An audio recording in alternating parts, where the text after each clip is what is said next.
ഇവിടെ 2, 5, 9 എക്സെട്ര എന്ന ശ്രേണിയിലെ 10ാം പദവും 9ാം പദവും തമ്മിലുള്ള വ്യത്യാസം എന്തെന്നാ ചോദിച്ചേക്കുന്നത്. നമുക്ക് ഇത് എഴുതി നോക്കാം.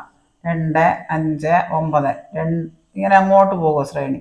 2, 3, 5, 5, 4, 9, 3 കൂട്ടി 4 കൂട്ടി ഇനി 5 കൂട്ടണം.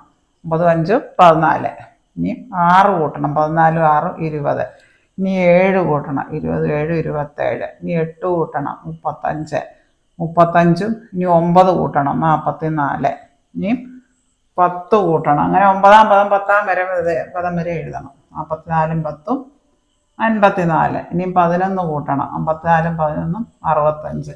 എത്രാം പദമായി? 1, 2, 3, 4, 5, 6, 7, 8, 9, 10.